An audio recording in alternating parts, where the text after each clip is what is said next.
Shalom y bienvenidos a Vía Haftaj Israel, una frase hebrea que significa amarás a Israel. Esperamos que se queden con nosotros, ya que nuestro maestro, el Dr. Baruch, nos compartirá una enseñanza expositiva de la Biblia. El Dr. Baruch es profesor titular del Instituto Zera Abraham, con sede en Israel. Aunque todos los cursos en el instituto se imparten en hebreo, el Dr. Baruch se complace en compartir esta enseñanza en inglés con doblaje al español. Para más información, visítenos en amarasaisrael.org o descargue nuestra aplicación móvil Mi Estudio Bíblico. Aquí está Baruch y la lección de hoy. Pablo hablaba con frecuencia sobre judíos y gentiles. Al final del estudio de la semana pasada, él hizo una declaración muy significativa, y es que si tienes a un hombre no circuncidado, un gentil, pero es sensible a la palabra de Dios, él escucha a su conciencia y responde en obediencia a la palabra de Dios, a los propósitos de Dios. Dice Pablo que aunque él no esté circuncidado, Dios lo verá como si lo estuviera. Es decir, que es miembro del pacto de la familia de Dios. Él verá ese corazón justo como un corazón circuncidado. Por el otro lado, si alguien es judío, aunque esté conforme a la letra, aunque según la circuncisión sea un miembro del pacto, hay un problema. Si está transgrediendo la palabra de Dios, las instrucciones de Dios, Dios no verá esa circuncisión como algo relevante. De hecho, la Escritura dice que eso será considerado en su mente, y eso es lo que importa, la mente de Dios. Él considerará esa circuncisión como una incircuncisión. Lo que debemos ver aquí es la importancia de someternos a las instrucciones de Dios. Con base en lo que Pablo dijo al final del capítulo 2, puede que ciertas personas digan lo siguiente: ser judío es algo que vale muy poco, si es que vale de algo, y no le den ninguna importancia a eso. Pero, ¿Pablo estaría de acuerdo con ese punto de vista? Bien, para contestar esta pregunta, toma tu Biblia y busca conmigo el libro de Romanos, capítulo 3.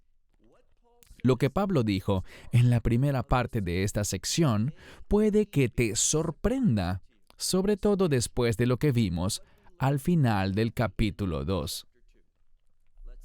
Estudiemos juntos el capítulo 3 de Romanos, iniciando con el verso 1. Pablo escribe: Por tanto, ¿cuál es la ventaja de ser judío? ¿O cuál es el beneficio de la circuncisión? De nuevo, alguien podría pensar que eso no tiene mucha importancia, que no es nada beneficioso. Pero ¿qué dice Pablo? Sigamos leyendo. Dice el verso 2, aparece de primero la palabra mucho, y esto significa mucho en una forma significativa. Y no solo dijo mucho, sino que también dijo según toda manera, en todas las maneras de la vida. Esto tiene importancia, mucha importancia. Noten lo que él está señalando. De entre todas las cosas que Dios ha hecho por el pueblo judío y con el pueblo judío, ¿qué es lo que se destacará aquí? Bien, sigamos leyendo. Dice aquí en la mitad del verso 2, pues, primero, a ellos les fueron confiados los oráculos de Dios. Esta palabra, que en español suele traducirse como oráculos, viene de la misma raíz griega para palabra, solo que de una forma diferente, y tiene que ver con los pronunciamientos de Dios, con lo que Dios ha dicho.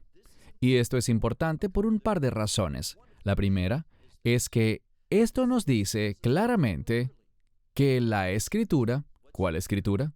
Toda la Escritura, dice que los oráculos de Dios, lo que Dios ha dicho, y la implicación es que lo que Él le ha dicho a la humanidad ha sido escrito, y el Nuevo Testamento dice que Dios se ha movido en hombres santos que fueron inspirados a escribir de manera perfecta la palabra de Dios, sin ningún error en lo absoluto, plenamente inspirados y exentos de error. Y todo eso fue recibido a través de Israel, del pueblo judío. Por tanto, si no eres judío, debes darle un cierto agradecimiento al pueblo judío por preservar fielmente la palabra de Dios, primero por recibirla y escribirla, y luego por preservarla para ti. Así que dice aquí, primero a ellos les fueron confiados los oráculos de Dios. Verso 3. Y ya sabemos que muchos judíos rechazaron el Evangelio, no caminaron en la fe. Vemos eso desde el mismo comienzo, en esos 40 años en el desierto. Y durante el reino, cuando el reino se dividió, fue por falta de fe, por idolatría. Todo esto es una triste historia. Pero noten lo que dice Pablo. Puesto que si algunos eran incrédulos, es decir, no obedecieron, no creyeron, ¿es esto? ¿Es su incredulidad? Y esta palabra significa algo que invalida la fidelidad de Dios. ¿Dios depende acaso de Israel o del pueblo judío? No, Él ha escogido usarlo y eso hará. Vamos a ver, por ejemplo, cuando lleguemos a Romanos capítulo 11, dentro de unos meses, que Dios dice que su llamado y sus dones son irrevocables. Él no los quitará, no los reemplazará por otros. Él va a usarlos para lo que Él dijo que los usaría, porque Dios es fiel. La incredulidad de ellos, su desobediencia, no deja sin efecto la fidelidad de Dios. Eso es lo que dice esta escritura. Y vean lo que dice Pablo a alguien que asumiera eso o que tuviera la osadía de decirlo. Él usó el término me guenoto, que significa que eso nunca ocurra. Y muchas veces se traduce como Dios no lo permita o Dios no lo quiera. Luego leemos, pero Dios, Él es veraz. Y eso es así, Dios siempre es veraz.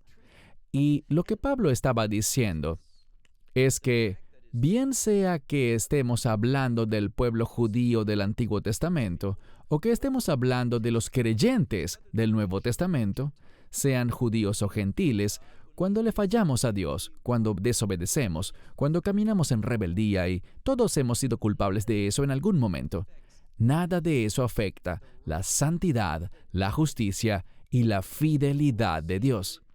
Aquí vemos que Él expresa en términos muy claros, ¿acaso la infidelidad, la desobediencia, la falta de creencia de ellos deja sin efecto la fidelidad de Dios?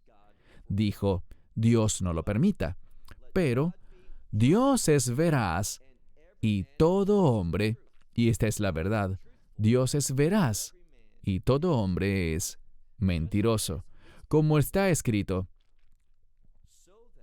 para que tú seas justificado en tus palabras y victorioso en tu juicio. Esto es importante porque nos está diciendo lo siguiente. No que Dios está derramando su juicio, sino más bien que sea evaluado, que sea juzgado según su palabra. Y cuando Dios es juzgado, y podemos ver esto como que es evaluado conforme a lo que Él mismo ha dicho, ¿saben qué encontramos? Que Dios es, oigan bien esto, perfectamente justo. Él es justo, su palabra, lo que Él ha dicho, Él lo guarda perfectamente. No hay ninguna crítica que se le pueda hacer a Dios. Si evalúas a Dios según su palabra, encontrarás que todo lo que Él ha dicho lo cumple. Todo lo que se ha revelado sobre Él está basado en hechos. Esto es lo que quiere decir esto. Cuando evalúas a Dios, cuando lo juzgas en base a lo que Él ha dicho, encontrarás que lo que dice y lo que hace son completamente consistentes. Y esto es lo que debemos alcanzar nosotros también. Así que Dios es veraz, todo hombre es mentiroso, como está escrito, para que tú seas justificado en tus palabras y venzas cuando, pudiésemos decir, cuando seas evaluado, cuando estás siendo evaluado. Pasemos ahora al verso 5. Pero si nuestra injusticia, y aquí está hablando de que cuando Dios juzga a las personas, cuando Dios pone su palabra en práctica, ¿qué hace? Bien, dice aquí, respecto a nuestra injusticia, la justicia de Dios muestra su prevalencia. Se vuelve discernible, queda en evidencia. Vemos entonces una verdad muy importante que será tratada en los versículos que vienen, y es la siguiente. Cuando un ser humano es injusto, la palabra de Dios, lo que Él ha prometido hacer y lo que ha manifestado con respecto a esa injusticia, sus acciones ponen de manifiesto la fidelidad de Dios, que Él es un Dios justo. Por tanto, nuestra falta de obediencia, nuestra desobediencia, nuestra rebeldía, realmente lo que hacen es poner de manifiesto la justicia de Dios. Luego, dice aquí, ¿qué deberíamos decir? Con base en eso, ¿es correcto decir que Dios es injusto? ¿El que derrama su ira? Y dice, ahora hablo como hombre, diciendo lo que la gente ha dicho. Escuchen esto con mucha atención porque esto tiene enormes implicaciones teológicas. Esto nos dice lo siguiente. ¿Es correcto decir que si hay desobediencia humana y Dios se encarga de eso, Dios pone eso en orden, y al hacer eso manifiesta su gloria, manifiesta su justicia y nos enseña algo sobre Él? Todo eso es bueno. Si mi desobediencia, mi injusticia, al final pone de manifiesto la gloria de Dios, es decir, que como mi desobediencia produjo un resultado positivo, yo no debería ser castigado por eso, sino recompensado. Esa es una de las declaraciones más ridículas y blasfemas que alguien pudiese hacer. Pero así es como la gente hablaba. Y otros eran acusados. Personas que como yo pensaban o decían, eso es ridículo, eso está mal. Pero ellos eran acusados, como veremos en un momento, por enseñar eso. Ese no es el caso. Y se pone peor. Pasemos ahora al verso 6. Con respecto a este principio, esta perspectiva de que alguien obra mal y debido a ese mal Dios responde, cumple su palabra y da un castigo, y su gloria y su justicia son manifestadas, entonces, ¿Dios es injusto por castigar y derramar su ira sobre los malhechores? ¿Esto es así? ¿Es injusto Dios? Vean lo que dice. Aparece de nuevo esta frase en griego, me geneto, que eso nunca ocurra. Dios no lo permita. Él dice, si este fuera el caso, si alguien no debería ser juzgado, porque su desobediencia le da a Dios la oportunidad de demostrar su justicia, dice aquí en la mitad del verso 6, entonces, ¿cómo es que es más bien al final del verso 6 donde dice, de otro modo, ¿cómo juzgará Dios al mundo? Si la justicia de Dios es manifestada sobre los pecadores, sobre los que obran mal, y al final es vista la justicia y la gloria a través de su juicio, si estas personas hicieron manifestar la justicia y la gloria de Dios, ¿por qué tienen que ser juzgadas? De nuevo, esta declaración es muy insensata, tanto así que Pablo dijo que tal cosa nunca debería decirse. Luego dijo, si ese fuera el caso, nunca habría la posibilidad de que Dios castigara lo que está mal hecho. Esto simplemente carece de sentido. Ahora leamos el verso 7. Pero si la verdad de Dios Y la implicación es, si la verdad de Dios es evidente, puesta de manifiesto por mi mentira, es decir, por mi falsedad, entonces, dice aquí, si la verdad de Dios por mi falsedad abunda, es manifestada de manera poderosa, para su gloria, vuelve a decir él, porque yo, aún así, como pecador soy juzgado. Una vez más, debemos entender esto según la intención que tenía Pablo. Hay personas que lo que realmente hacen es burlarse de Dios y burlarse de aquellos que hablan de un Dios soberano en un sentido bíblico. Y otro aspecto de esto, y es algo que predomina hoy en día entre muchos creyentes, es que la gente dice algo muy insensato. La Biblia dice que Dios es amor, pero no dice que Dios sea solo amor. Ese es el problema. Entonces la gente se basa en su propia opinión, en su propio entendimiento de lo que es el amor. Dicen cosas como esta: bueno, yo creo que es amoroso perdonar siempre y nunca tener rencor, nunca castigar. Y toman todas esas nociones y dicen, Dios, si tú eres amor, no puedes hacer nada de estas cosas. Pero este es el problema, Dios no es solamente amor. Y además, la definición que Dios tiene del amor es muy diferente de la que tiene el mundo. Y quizás de la que tenemos tú y yo, si lo definimos según la lógica de nuestra mente. Debemos entender que Dios es amor y que Él ama la justicia. Y como Dios ama la justicia, Él odia la injusticia. Como Él ama la obediencia, Él odia la desobediencia. Y Dios no es solamente amor. Les daré un ejemplo de eso. Llegaremos a este punto dentro de unos meses cuando estudiemos el capítulo 9 de Romanos. Allí se habla de dos personas, Jacob o Jacob y Esaú, Esaf. ¿Qué dice en este pasaje? Y no es más que una cita del Antiguo Testamento. Dice, a Jacob amé, pero a Esaú odié. Podemos ver el amor de Dios, pero también vemos que Dios odia, y ese odio lo hace actuar de una manera muy profunda y específica. ¿Por qué Dios odió a Esaú? Primero que todo, vemos que odió a Esaú porque no estaba interesado en las cosas que eran importantes para Dios. Él despreció su derecho como hijo mayor, como primogénito. Hace poco escuché a alguien hablar en televisión y dijo que Jacob le había robado a Esaú su derecho de hijo mayor. Pero no es así. Esa persona dijo algo incorrecto y está haciendo mucho caso a maestros que están errados. ¿Por qué? La Biblia nunca dice que Jacob le robase el derecho de hijo mayor a Esaú. Lo que dice es que Jacob se lo compró y Esaú entendía bien todo esto.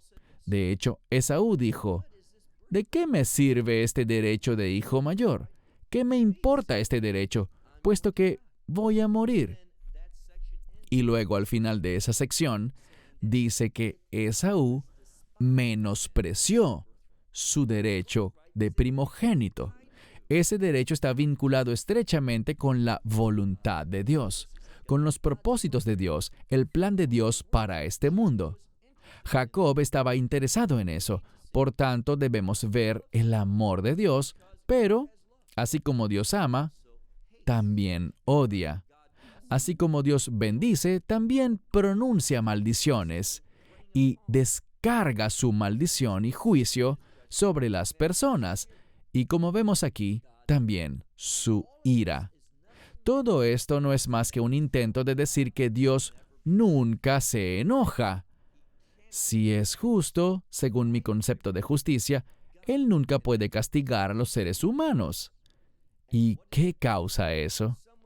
Cuando alguien oye tal cosa, eso impulsa a esa persona a voltearse y hacer lo que quiera, pensando que no habrá ninguna consecuencia por sus actos. Pero permítanme decirles algo muy claramente. Cuando infringes la palabra de Dios, habrán consecuencias. Y a veces esas consecuencias son eternas. Es solo cuando te arrepientes del pecado, cuando aceptas a Dios a través del mensaje del Evangelio, entonces y solo entonces serás perdonado y recibirás la misericordia de Dios. ¿Y qué querrás hacer? Vas a querer servir a Dios, estarás comprometido, como lo estaba Jacob, con los propósitos de Dios. Bien, sigamos con el último verso de hoy. Verso 8. Dice: ¿no es como si nosotros fuéramos blasfemados? En algunas Biblias aparece un término más moderno. Dice calumniados. Lo interesante es esto. Normalmente, la palabra griega para blasfemia se relaciona con Dios, pero aquí Pablo dijo que nosotros estábamos siendo blasfemados. ¿Por qué? Porque el Dios viviente habita en nosotros a través del Espíritu Santo. Siendo que estamos en una relación de pacto con el Dios viviente, por tanto, cuando hablan mal de nosotros, de manera cruel, en tono de burla, realmente están blasfemando a Dios. Leamos una vez más el verso 8. ¿No es como si nosotros fuéramos blasfemados? Y como algunos han dicho respecto a nosotros, que nosotros hemos dicho. Y aquí hay una falsa acusación. Lo que encontrarás muy a menudo es que cuando dices la verdad, la gente no solo estará en desacuerdo contigo, sino que también te acusarán falsamente de decir cosas que nunca dijiste, de cosas que nunca realmente tuvieron nada que ver contigo. Pues, ¿cuál es la motivación de ellos? Ellos quieren descalificarte porque no les gusta el Dios de la Biblia. A la mayoría de la gente, si no es creyente, no le gusta el Dios bíblico, y lo que es tan desalentador es que hay personas en congregaciones, en iglesias, en centros bíblicos, en seminarios, gente que dicta grandes conferencias, que son falsos maestros. Ellos no hablan en base a la autoridad de este libro. Lo que sea que diga la Biblia, podemos decirlo nosotros, pero cuando la Biblia no es clara en algún aspecto, debemos permanecer en silencio. Me asombra la gran cantidad de veces en que gente me hace preguntas y a algunos les respondo, ¿dónde se encuentra esa respuesta en la Biblia? Y ellos me escriben de vuelta y dicen, no aparece. Así que, ¿por qué me haces esa pregunta? Si la Biblia no trata ese asunto, ¿por qué razón un maestro bíblico hablaría de eso? No tenemos derecho a decir nada que no esté en su palabra. Así que Pablo estaba diciendo, y él estaba muy acostumbrado a esto. Él dijo, así como nosotros hemos sido blasfemados, y así como algunos han dicho que nosotros decimos. ¿Y cuál es el comentario calumnioso? Que ellos acusan a Pablo y a otros de decir esto. ¿Qué cosa? Hagamos cosas malas. Nosotros nunca querríamos hacer cosas malas. Les compartiré algo. Dios nunca, ¿oyeron bien? Dios nunca impulsa a nadie a hacer lo malo. Judas, por ejemplo, la Escritura no dice que Judas, al entregar al Mesías para que fuera crucificado, estaba sirviéndole a Dios. La Escritura nunca dice eso. ¿Qué es lo que dice? Que Satanás entró en Judas porque él amaba el dinero. Y Satanás se aprovechó de esa tendencia pecadora que había en la vida de Judas para llevar a cabo algo que estaba mal, algo que era incorrecto, para cumplir un acto terrible. Ahora bien, ¿Dios es libre de usar algo terrible? Dios nunca lo motiva, nunca lo causa, pero Él es libre de usar lo que sea para manifestar su gloria. Ese es el punto central que estamos discutiendo.